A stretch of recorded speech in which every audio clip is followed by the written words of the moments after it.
At the edge of the known world, a mystery. How did an ancient people, so-called savages and cannibals, cross over 25 million square kilometers of open ocean in primitive canoes in one of the great expeditions of all time? It's baffled experts for centuries, but today scientists and adventurers are uncovering surprising new clues. Who they were, where they came from, and they may have reached the Americas hundreds of years before Christopher Columbus.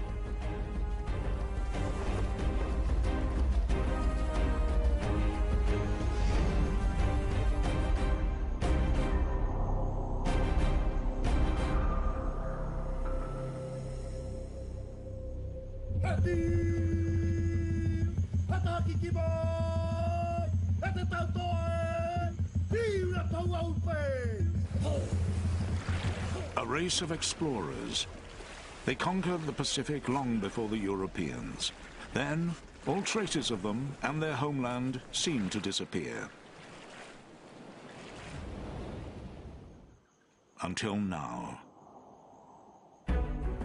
Who were these people? What happened to them? And what was their secret? Easter Island, a tiny speck in the Pacific, thousands of kilometers from anywhere. This famed island, known as Rapa Nui, is home to the mysterious statues. But the greatest mystery is the people themselves. How did they get here? Two young researchers are determined to answer that question. We're trying to find answers to a large controversy about where the people on Easter Island originate from. Who were the first people to live here? And how did they locate and settle in one of the most remote places on Earth, over 1,000 years ago? By using DNA research, we hope to be able to uncover some of the mysteries that surrounds this island.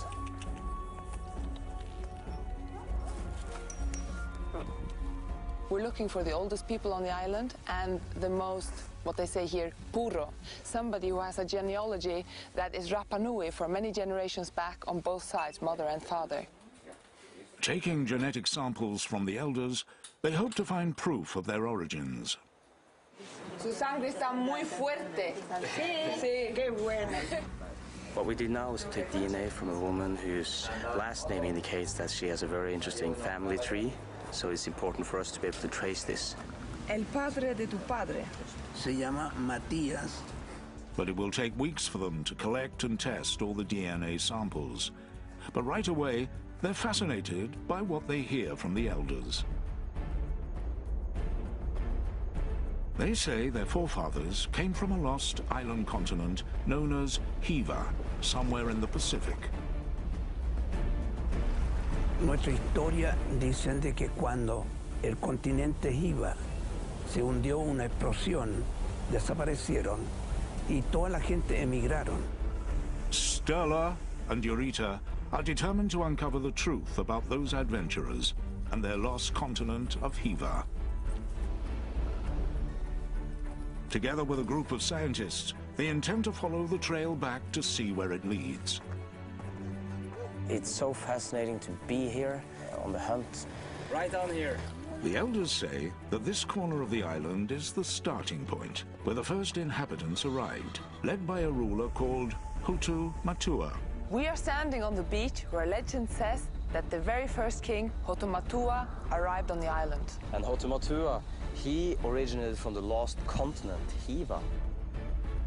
As the researchers continue their work, other experts are following the same trail across the Pacific, starting at a set of islands over 3,000 kilometers to the northwest.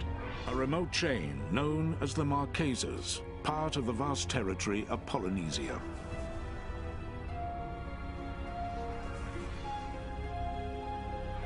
Like Easter Island, much of the Marquesan past remains a mystery. Start in this corner, bring this down to 50, and then clean it clear across. Okay. Dr. Barry Rowlett has been working here for the past 20 years. determined to find evidence of the lost Polynesian homeland. On va continuer là. Who were the ancient people who lived here? Could they have colonized the vast Pacific?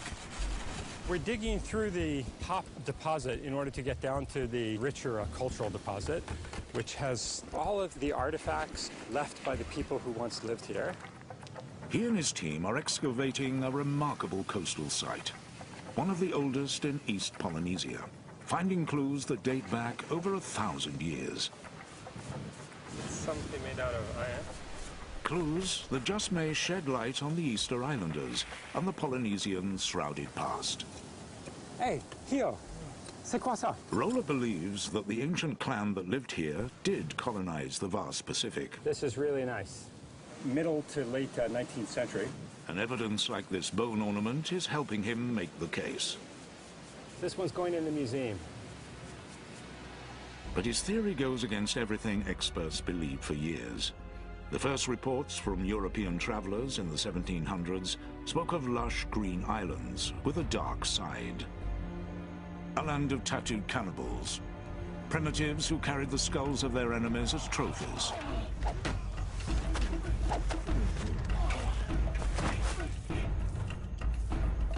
Marquesas was labeled one of the most savage places on Earth. Its people, simple barbarians.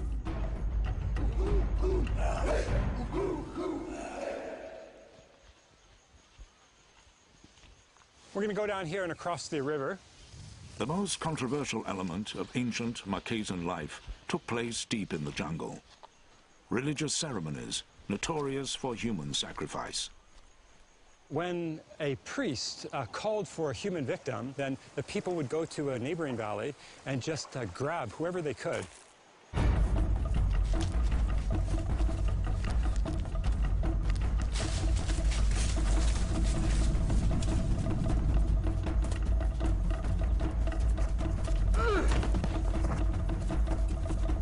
These were offerings, brutal and highly ritualized, known to all the clansmen here.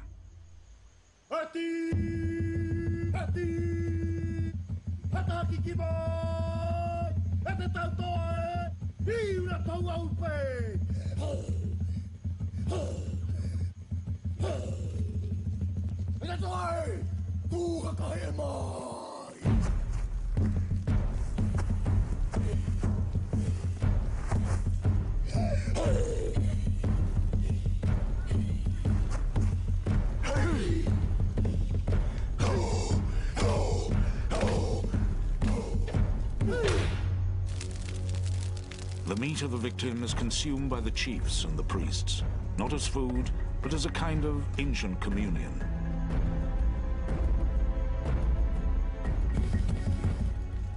It was not cannibalism to feed the population. It was in a highly ceremonial and religious context.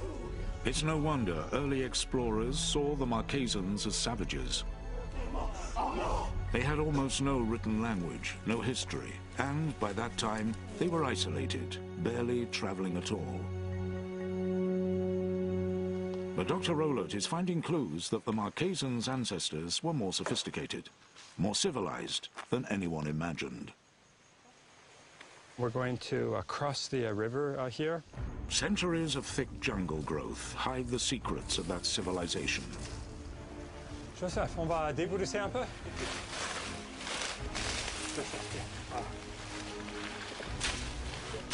Vaitahu was one of the most densely inhabited valleys in the past.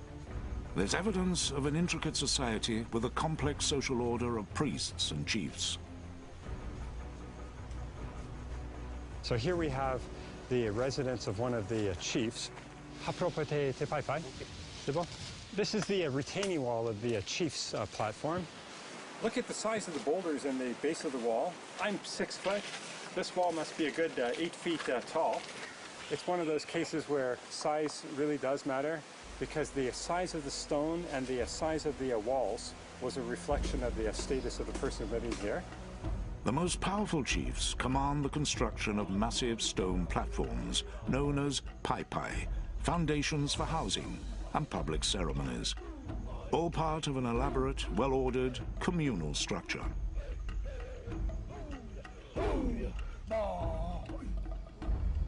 For a young man growing up here, the first rite of passage comes in the form of an intricate tattoo. The evidence shows that tools made of fish and human bone or shark's teeth were used to force ink into the skin. Pigment for the tattoo is made from ash of a cooked tree nut. Until death, the story of his every battle will be tattooed into his flesh. For this young man, a remarkable journey is beginning. Deep in the Marquesan jungle, Roland makes a surprising discovery. This is it. Oh, here are the petroglyphs. Voilà, tu vois les deux petroglyphs. Here in French Polynesia is a startling echo from Easter Island.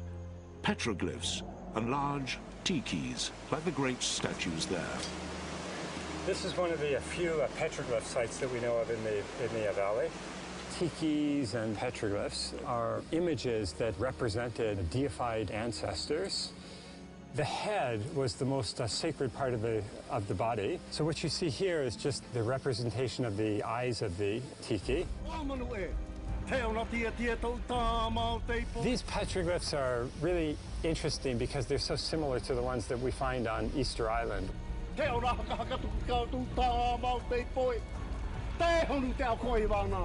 Other than Easter Island, the Marquesas are one of the only few places on Earth where you'll find this kind of giant tiki.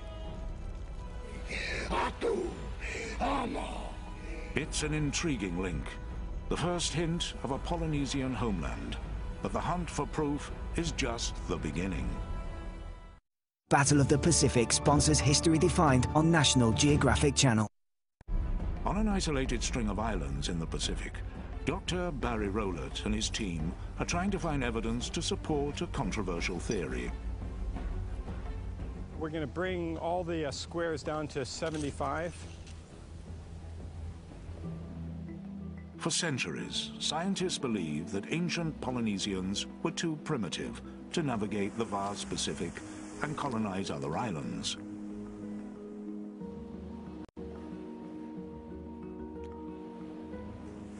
Earlier scientists and archaeologists believed that it was very difficult to travel across the ocean, and so that once Polynesians reached islands such as the Marquesas, people were isolated with no further voyaging. The Polynesians were seen as accidental settlers blown by chance across the waters, marooned on their islands.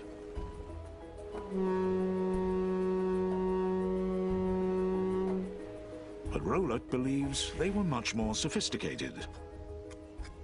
We're going to call this layer C because it's starting to get darker there, we can see already. That they intentionally made long round-trip journeys for trade and colonization.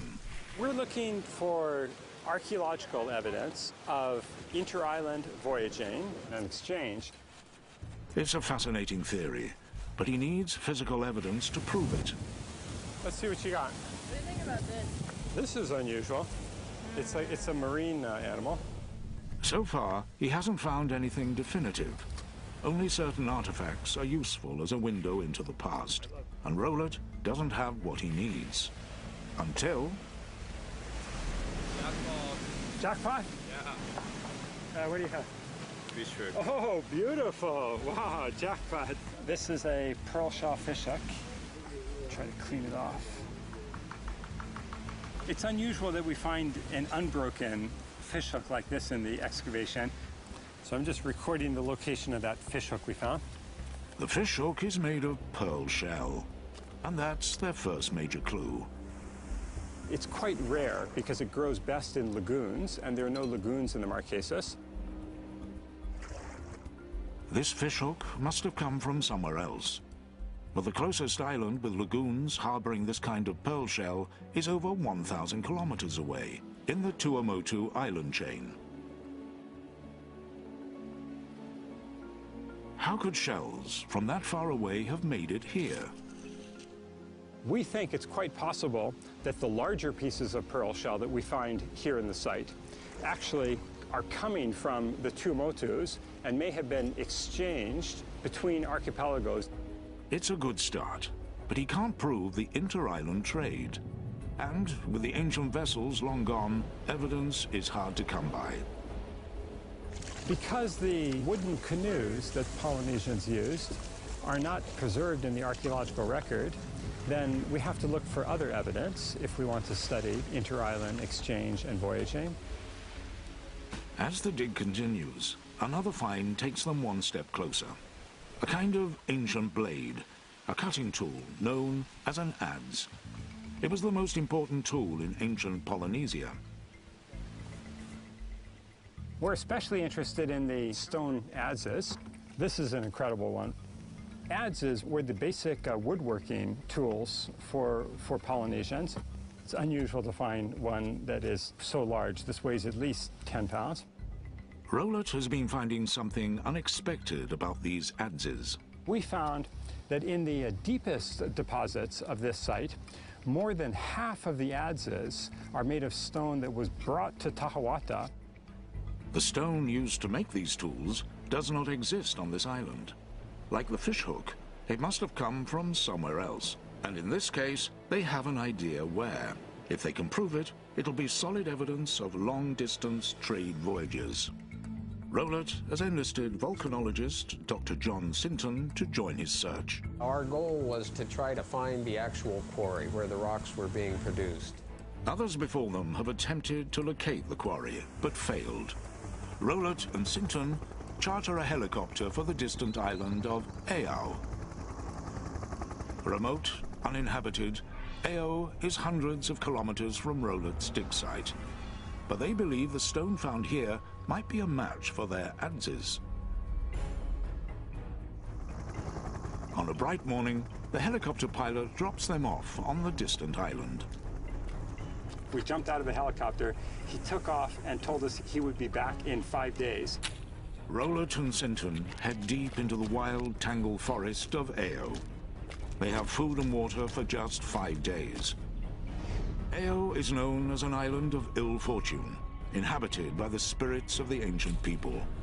After 4 days of hunting, they've got nothing, and they're exhausted. Searching, running up and down the ridges across the plateau, searching everywhere for the quarry. No drinking water, no water to wash with. We were absolutely dirty and stinking by that time. For 3 days, they'd had no luck at all.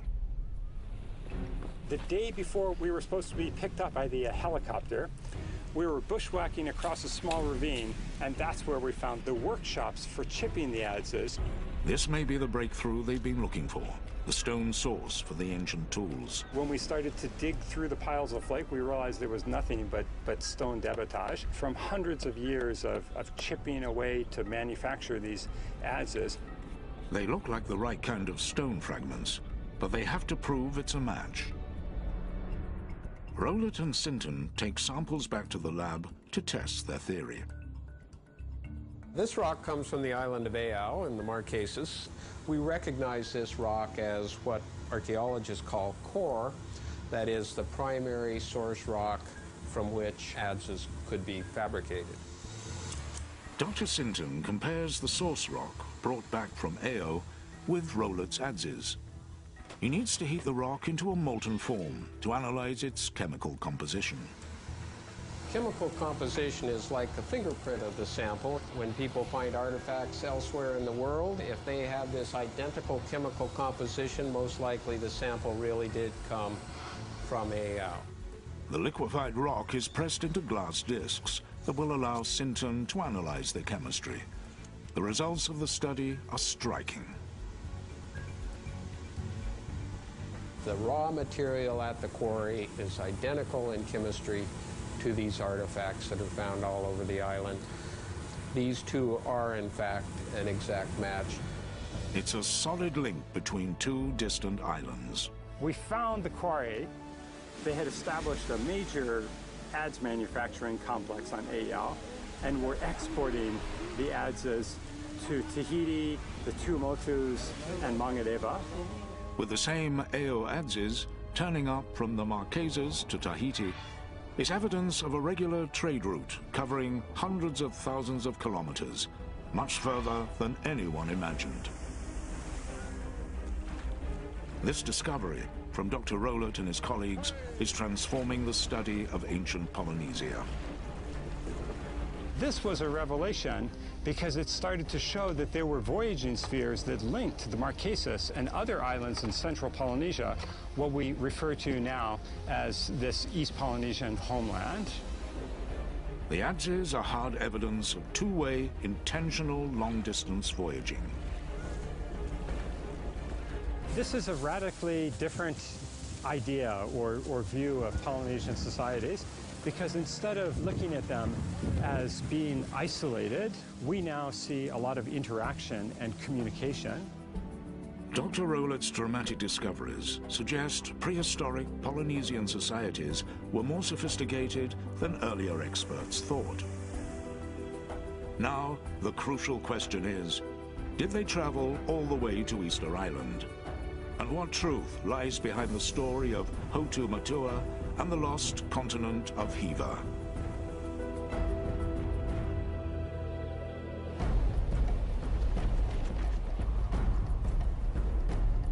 On Easter Island, the elders are positive their forefathers came from an ancient homeland called Hiva. To them, the facts are clear. Hiva is described as a land of green and jagged cliffs, ruled by tattooed warriors and fierce clans. Conflicts erupt, and rival clans go to war.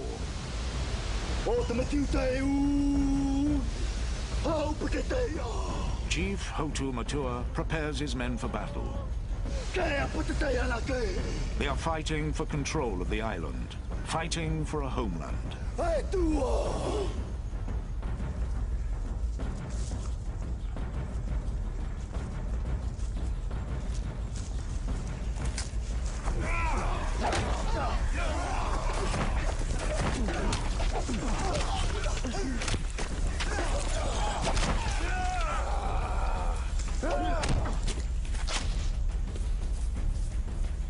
Chief Hotu Matua and his men lose a decisive battle.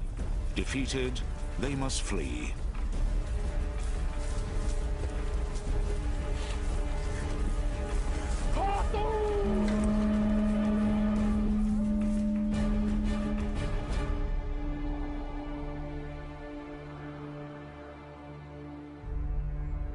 Hotu Matua must find a new home for his people.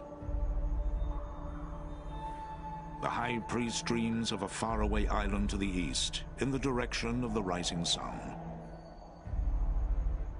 Hotu Matua knows they must leave the island before more of his men are killed.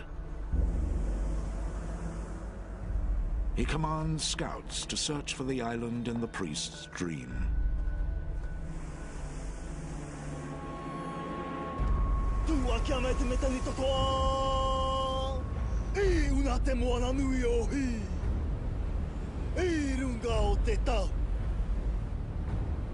That's the Easter Islanders' story.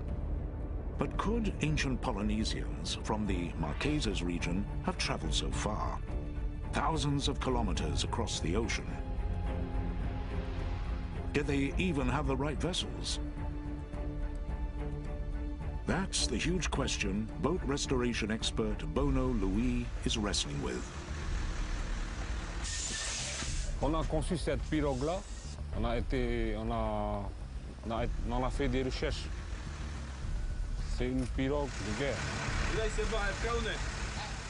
With few written records of their maritime past, Louis is working from knowledge passed down orally through the centuries to rebuild a traditional wooden canoe. Et le modèle, d'après l'histoire, on dit le shape a été pris sur le coco. Parce qu'elle a un modèle demi-arrondi en dessous et elle a la forme plate. The canoe is made from a special kind of tree found here. Perfect material for long-distance travel. D'après l'histoire, les anciens, ils prennent plutôt le bois de... C'est un bois qui est léger et résistant à la mer. Bono Louis grew up here, over 3,000 kilometers from Easter Island. But remarkably, he has heard the very same stories as those islanders. Stories of a defeated tribe that set off on an epic journey. D'après l'histoire, avant ici, c'est un clan qui est obligé de partir parce qu'il y a la mort derrière. Il n'y a pas d'autre possibilité de s'enfuir avec une pirogue pour partir. Et ça leur donne du courage pour découvrir les îles, les autres îles où on peut habiter. They load up in preparation. The final piece of cargo, a sacred stone from Hiva, on the voyage to their new homeland. And so Hotu Matua and his people begin an epic journey. A voyage that could take them across thousands of kilometers of open ocean.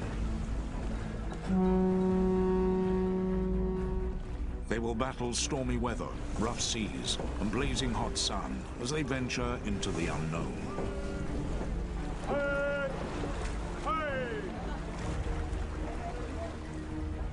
The canoe will be their home for many weeks, but with no land en route, food and fresh water will be scarce. S'il n'y a pas assez de nourriture, donc il y a ce donc. Et s'il n'y a pas de pluie, il y a danger. All they have are a few coconuts and whatever fish they can catch. Ils pêchent souvent des requins. Comme c'est un poisson qui est très dangereux. Danger is all around, and the distant hope of a homeland far off on the horizon. This is the islander's story. For Bono Louis, one key fact is about to check out. Setting sail, he and his team soon find out that these ancient-style canoes really are seaworthy. Bono Louis also knows one more crucial piece of information, that the island he's sailing from goes by the ancient name of Hiva Ur. In fact, according to an ancient map, a 300-year-old document from a Tahitan high priest, many of the islands in this region originally went by the name of Hiva. The name from the Easter Islanders' stories. It's the present-day location of the Marquesas, a remarkable link to the legend. After centuries, could they have found the mythical missing continent?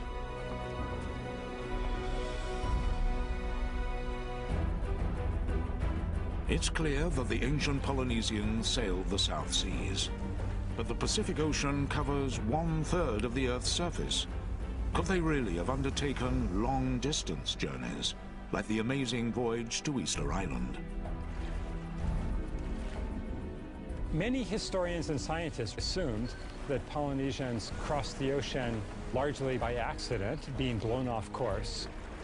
For a long time, the ancient Polynesians were considered too primitive to intentionally voyage to distant locations.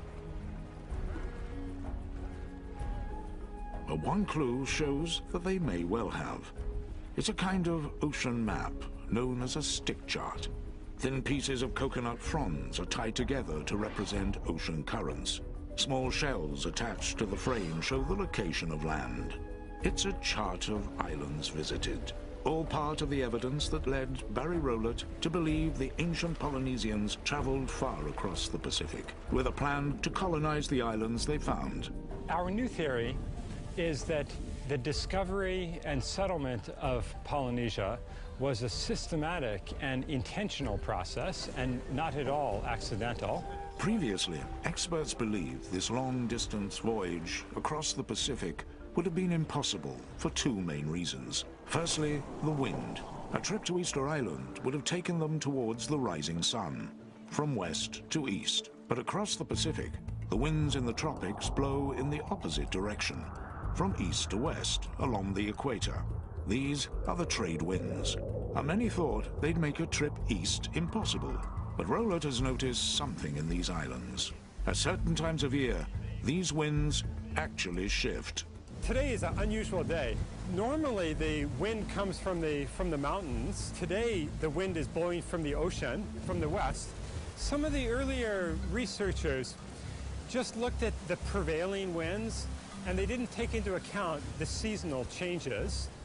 These changing winds are called the westerlies. Any ancient sailor would have known about them.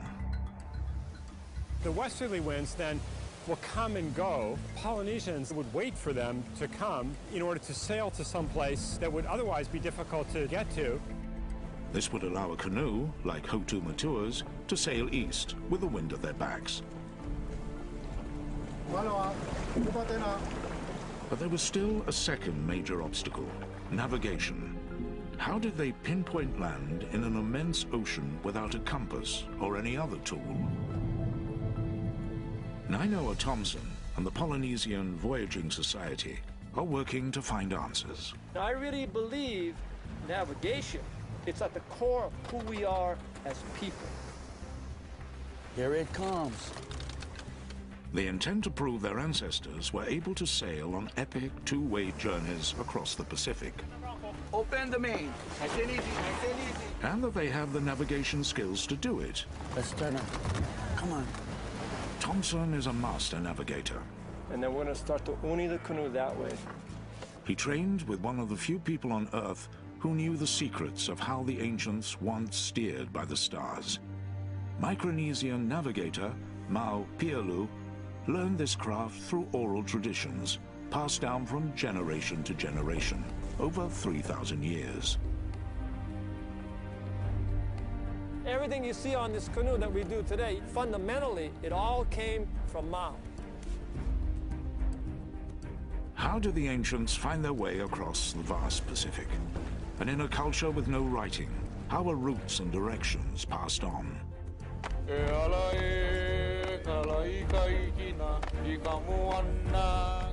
Thompson believes it's through the same ancient art of celestial navigation that Master Mau saved from extinction before he died in the summer of 2010.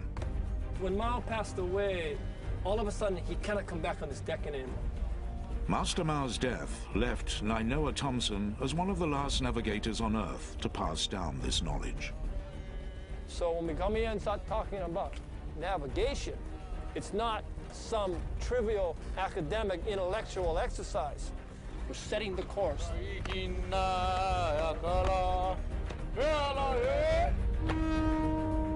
Now Nainoa Thompson just needs to prove that this ancient knowledge would have allowed their ancestors to cross thousands of kilometers of open water to find their way to Easter Island. In the middle of the Pacific, the Polynesian Voyaging Society is trying to demonstrate that their ancestors could navigate vast stretches of open ocean long before the compass was even invented. Well, I'm going to get the sails up. No, pull them straight, pull them straight. Thompson's goal is to show that even a crew of young explorers with no modern instruments can find their way using his ancient knowledge. We're going to hold a course towards Tahiti, so for the first part of the night, and then we'll hold a course back to Hawaii. So it'll be like we're going to Tahiti in the minds of these students, and then it'll be like coming home once we turn around. Their main tools come out at night. Like his ancestors, Nainoa has memorized a detailed map of the stars. But can he use this map to find his way across immense stretches of open ocean? The traditional star compass is very old. It's, as far as we know, it's probably 3,000 years old, and it's not magnetic. It's not in a little box. It comes from the heavens. It comes from nature, and it's defined by rising and setting stars that come out of the ocean and go in the ocean every night. Nighttime is interesting because it's a time when it's the best time and it's a time when it's the worst. When there are a night like tonight where there's so many clear stars, we have hundreds of opportunities to keep a very accurate course. Rising and setting points of the stars provide direction. So what direction are we heading? Southeast, west.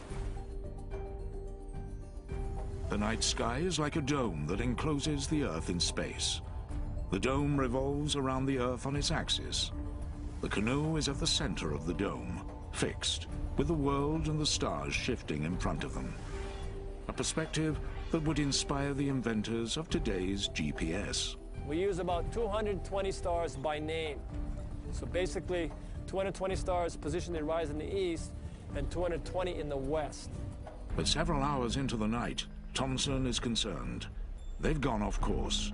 He spots a telltale sign. If you look at Kamakau Nui o Maui, yeah, you look at the head, the 3 stars in the head, and generally, they make a vertical line towards south. Kamakau Nui o Maui is the Polynesian name for Scorpio. For thousands of years, ancient navigators have used this constellation as a heading towards south. When the Scorpion transits and those stars are vertical, then the Scorpion becomes you're heading towards Tahiti. So we gotta go more to the east. So let's go open the back sail. We open the back sail to actually help steer us towards farther into the wind. So in this particular course, it will take us more into the east. So we want to head to Tahiti about 25 degrees. The crew hopes that they've made the right choice. Once you make a decision, you kind of go back later and change it. You know, it's done. And you got to go to the next decision, the next sunrise, the next sunset. This trip is just part of a much larger voyage Nainoa Thomson undertook not long ago. Using these 3,000-year-old techniques, he wanted to see if he could sail the canoe from the Marquesas to Easter Island with only ancient navigation, no modern tools. He and his team found their way and completed the entire trip in just over 6 weeks.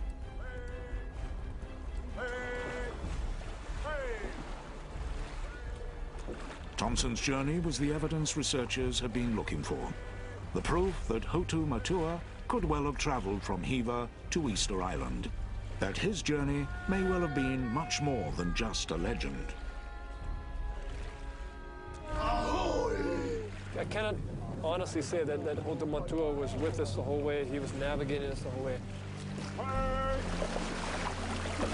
But I do know that for us, he was constantly on our mind. His essence, you know, what he had accomplished, what he stood for, was certainly something that strengthened us as sailors on this voyage and gave us a sense of much more privilege to be there. My ancestors were exploring this ocean world, crossing much, much more miles and millions of square miles of ocean than anybody other culture in the world. So we are relearning how intelligent, how strong, how courageous, and how capable our ancestors were. And that sense of pride in who we were give us a sense of pride in who we are today. The discovery of Easter Island by ancient Polynesians is one of the great feats of exploration in human history. But some scientists now believe that it may have been just the beginning. Is it possible these ancient Polynesians came to the Americas hundreds of years before Columbus? On the hunt to retrace the voyages of the first Polynesians, the pieces are beginning to come together. These ancient travelers did have the tools and the knowledge to colonize the Pacific. But is there evidence to show they went all the way to Easter Island and beyond? The one real proof will be the blood of the Easter Islanders themselves. Back on Easter Island, the DNA research is just coming in, the final piece of the puzzle. We've managed to get 21 blood samples here on Easter Island from elders, so it'll be extremely exciting to see how they turn out. Their goal is to determine where the people of Easter Island originated from and how far their ancestors might have voyaged. The work is underway at a lab in Norway. Contrary to what a lot of historians and scientists have written about the Easter Islanders, they themselves think that they came from an ancient homeland called Hiva. And that's what we're trying to find out more about with our DNA work.